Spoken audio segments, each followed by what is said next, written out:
In our last 2 episodes, we have been looking at some generic argument often brought to prove that the principle of tithing is absent in the New Testament. Maybe you have already noticed that I've often been calling it the principle of tithing rather than saying tithing. That is because, as we mentioned in the last episode, tools and mode of worship under the Old Testament that continues into the New Testament will inevitably be modified to some degree because they are now being done under a new dispensation. And that is the basic reason why I talk more of principle of tithing rather than just using the word tithing. This mini-series on New Testament Giving is a plea. It's a plea for us believers to see it as our duty and obligation. Yes, you heard me right.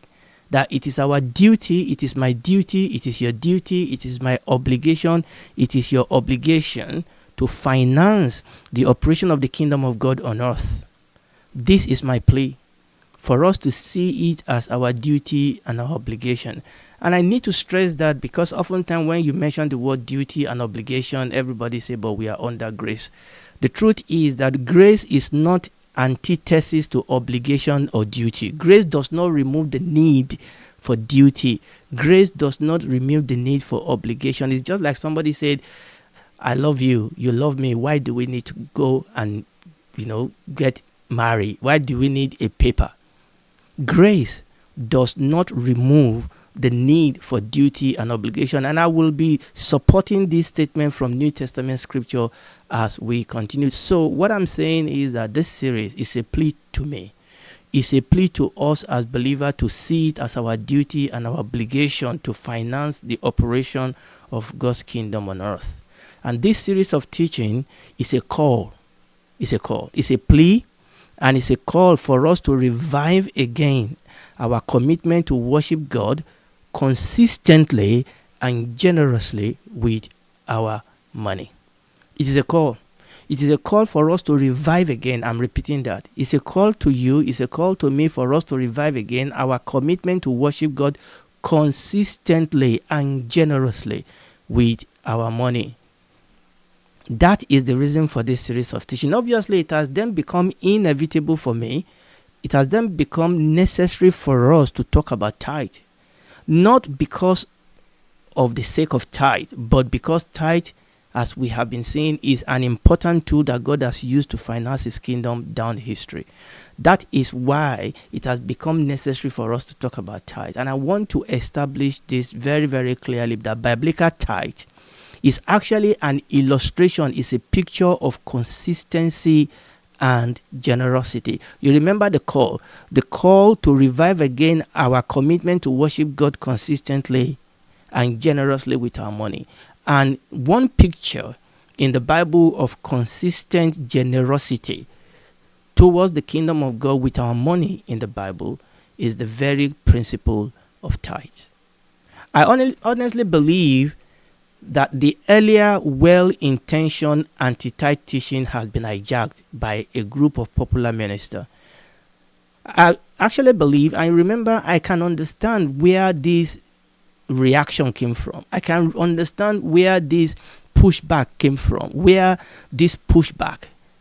I can understand, but I can see here that the well-intentioned anti-tithe teaching of earlier teaching has been hijacked by a group of ministers, a group of celebrities, and it has now become the very thing that it set out to correct in the first place. And a whole lot of this teaching has become legalistic and have become intimidating. Oftentimes, this is the way people have come to understand this teaching, this anti-tithe teaching. You must not pay tithe to any church. The only reason any pastor will ask you for tithe today is because they are charlatans and they are greedy. You are not under any obligation to be committed to giving a proportion of your hard-earned money to any church. Just give what you want and when you want to give it. It is your money. You are in charge. You decide if you want to give. You decide what you want to give. You decide when you want to give. You decide where you want to give and how you want to give. Yeah, I know many of them will not come out and say it this way, but at the end of the day, when you put it all together, this is the way people have interpreted it. Any honest person will totally agree that they are charlatans. There's no doubt about that. But the truth is this: any truth drawn to an extreme will itself inevitably become an error.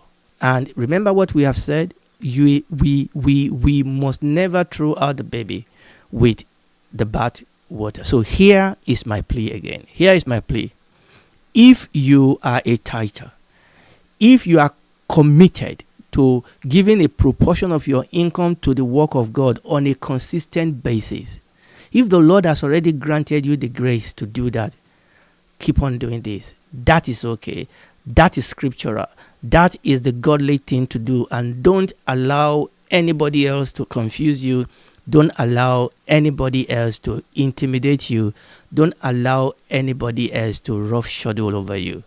If you're already doing it, if you're already committing a proportion of your income to support the kingdom of God because you love God, because you are a worshiper, because you are a disciple, because you love God and you appreciate Him, if you're already doing that, please keep on doing this. Particularly if you are in a ministry that is doing the work of the kingdom. Particularly if you are in a ministry that you believe in, that is a light unto the world and a salt in the earth. That ministry needs that financial support.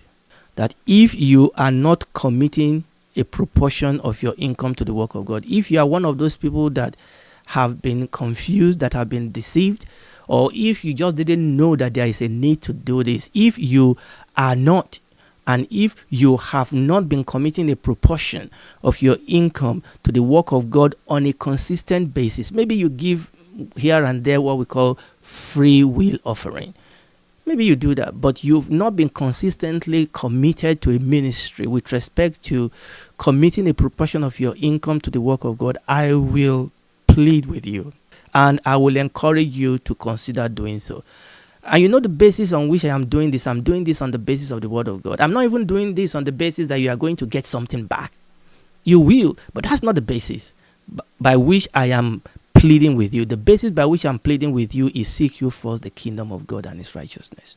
And then all these other things shall be added unto you. That this is one of the way that we worship God. I'm pleading with you because of the kingdom of God, because of our love for God and for His work, and because the kingdom of God has to advance. It does take more than finances, but it doesn't take less than finances. Praise the Lord. Now, having gotten that out of the way, what I'm going to do next is to take a quick look at the history of tithe. I want to take a look at the history of tithe. I want to go right even before Abraham. Even before the biblical record that we have from Abraham.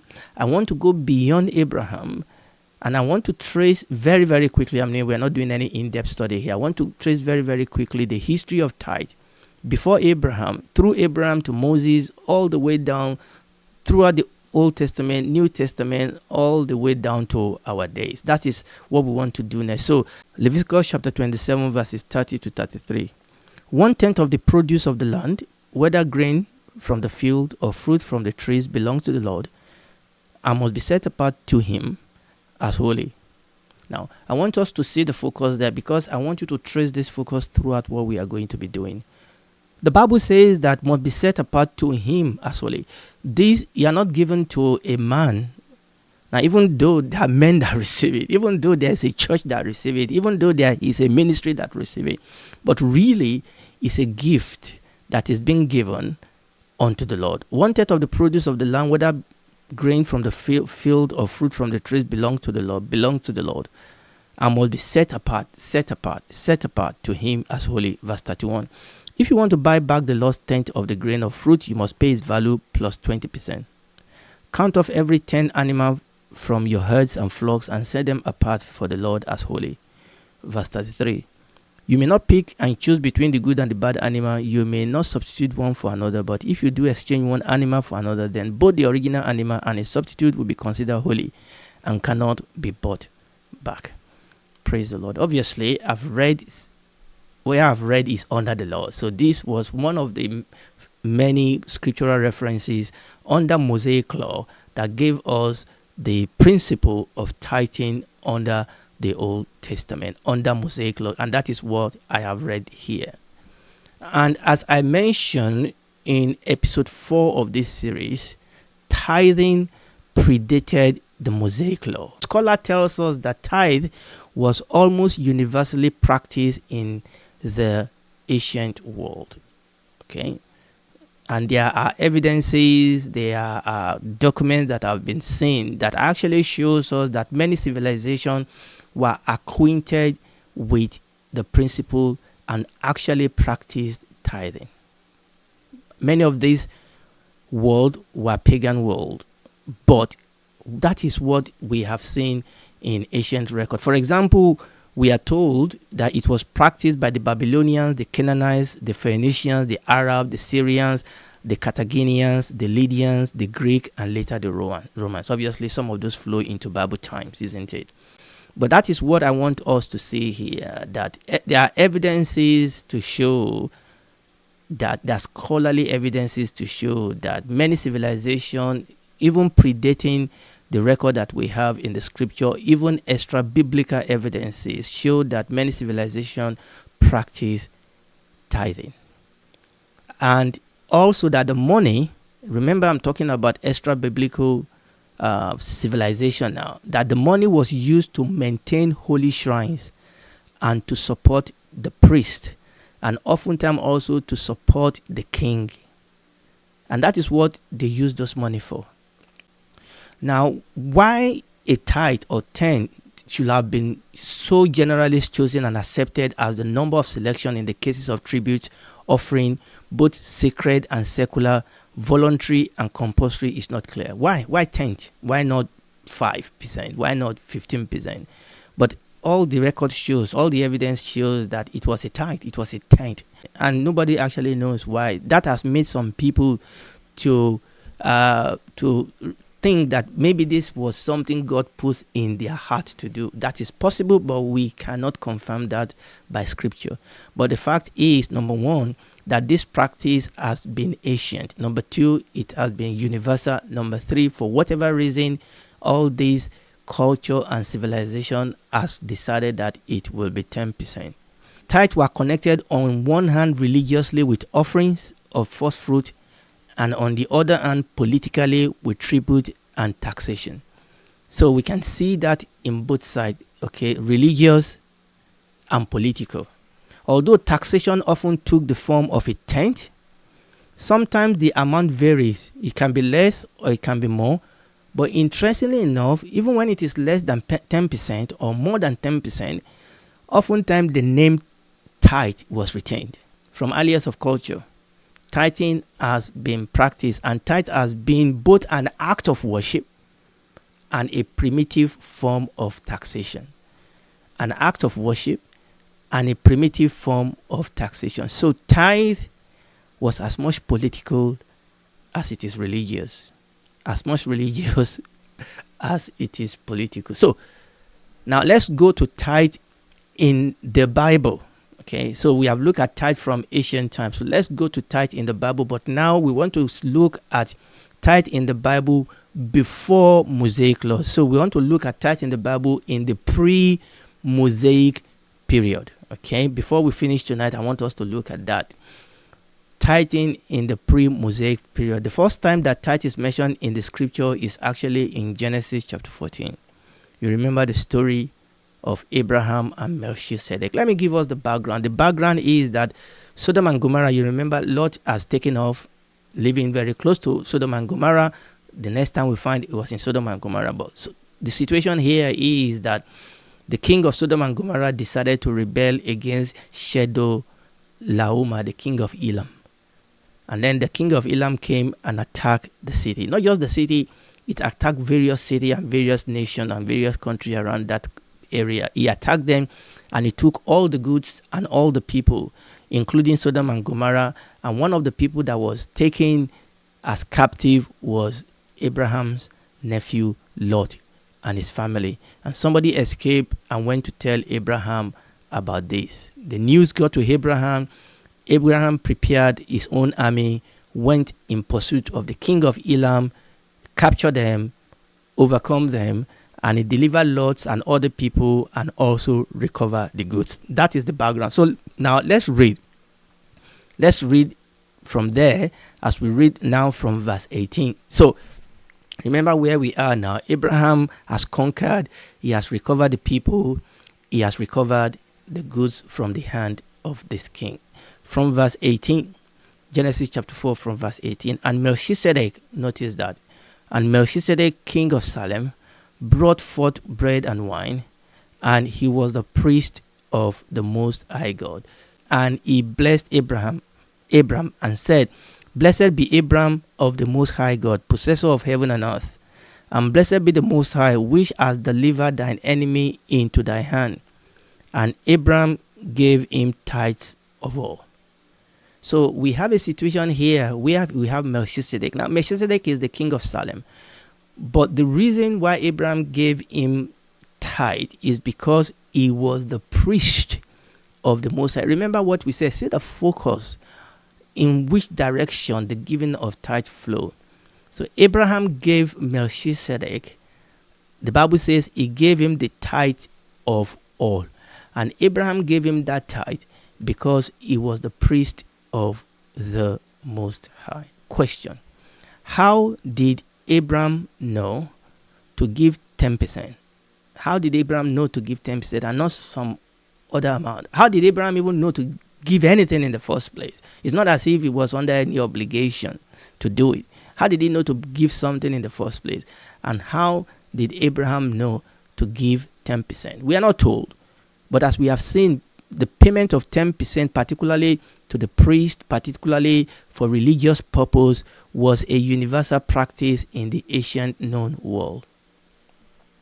So Abraham gave 10% of the spoil. He knew that the tenth was fitting proportion to dedicate to God. He knew that the tenth was the fitting proportion of this spoil to dedicate to God. And the tithe is given to the priest of God, obviously as a supply for the need and the work of God's temple. Now I want you to imagine with me how much 10% of all the spoil will have been. When you read that portion, again, that portion that we have read in Genesis chapter 14, you will see that Chedorlaomer, the king of Elam, you will see that he attacked many countries, many cities. And a lot of those people, they carry a lot of goods from the nation that they overcome. Now, please think with me how much 10% of that spoil will have been. But Abraham gave the 10% to Melchizedek, the priest of God. Abraham gave the 10%, he gave it voluntarily. Remember that this event was about 430 years before the law of Moses. Now, obviously, we are not told if or if not Abraham gave tithe before or after this incident, but it is very, very important for us to realize that Abraham did this. Now, the second and only other Old Testament mention of tithe prior to the giving of the Mosaic law is in Genesis chapter 28, verses 18 to 22. What was there? It was the story of Jacob. Again, some background. Jacob was on the run. He was running away from Esau. Jacob had stolen Esau's birthright, obviously with the help of their mom. And he was now running to Padan Aram. He was running to his maternal granddad. So one night, he slept. He had a dream. You remember that dream? The ladder that was set on earth, top reaching the heaven, angels of God ascending and descending. Then God was on top. God spoke to him and God reaffirmed to him the covenant God made with Abraham. Now we are going to pick the story up now from verse 18 in Genesis chapter 28. Genesis chapter 28 from verse 18. And Jacob rose up early in the morning after he's had all this dream and experience. And Jacob rose up early in the morning and took the stone that he had put for his pillow and set it up for a pillar and poured oil upon the top of it and called the name of that place Bethel. But the name of the city was called Luz at the first. And Jacob bowed And Jacob vowed a vow, saying, if God will be with me and will keep me in this way that I go, and will give me bread to eat and raiment to put on, so that I come again to my father's house in peace, then shall the Lord be my God, and this stone which I have set for a pillar shall be God's house. And of all that thou shalt give me, I will surely give the tenth unto thee. Praise the Lord. I mean, obviously, we can sit down and analyze Jacob's intention here and things like that, but that's not the purpose here. The purpose here is that Jacob promised God 10%. And the question again is, how did Jacob know to promise 10% and not some other amount? And hopefully, Jacob fulfilled his purpose, his pledge. Jacob promised tithe, and that must have been derived from the practice around him. Again, this event was many, many years before the law of Moses. We are not told if or if not Jacob gave tithe after this event. Now, the point is this. The point is that tithe was not original with Mosaic law. Tithe is a trans-dispensational practice. Yes, it will be modified by his host environment. Yes, it will be modified under the dispensation that is being practiced, whether it's political or religious, whether it's pagan or being done by, the people of God. Yes, it will be modified. But what I want us to see here is that it is a trans-dispensational practice. Now, we're going to stop here today, and next time, by the grace of God, we'll look at tithe now under Mosaic law. But remember my plea at the beginning of today, and this is the goal. My plea, remember that if you're already tithing, if you're already committing a proportion of your income consistently to the work of God on a consistent basis, please keep doing it. That is the right thing to do. Don't let anybody intimidate you. Don't let anybody confuse you. And if you are not already doing that, if you and I are not already committing proportion of our income to the work of God's kingdom on a consistent basis, it is not too late for us to consider doing it. Not necessarily because of what we are going to get out of it, but yes, God will bless us if we do it. But because we are doing this for the kingdom of God, but because of our love for God, but because of what God has done for us, but because the kingdom of God needs that supply to be able to do the will of God. That if I truly love God, if I truly want the will of God to be done on earth today, then I should commit my finance, a proportion of my finance on a consistent basis. I should commit that to the work of God on earth. So we're going to stop there today by the grace of God. And next time, by the grace of God, we are going to move on and look at tithe under the Mosaic law. And if you are listening to me today, I want you to know that God loves you and he gave his son for you. For God so loved the world that he gave his only begotten son, that whosoever believe in him will not perish but have everlasting life. And you can be saved tonight. There is no other name given among men whereby we might be saved. Come to him, admit that you are a sinner, accept him as your Lord and Savior, ask him to take over your life. He will come in, he will save you, he will be your God, your father, your friend. He will walk with you. And when this is all over, because it will be over, then you can spend eternity with him in the new heaven and the new earth. Do it right now.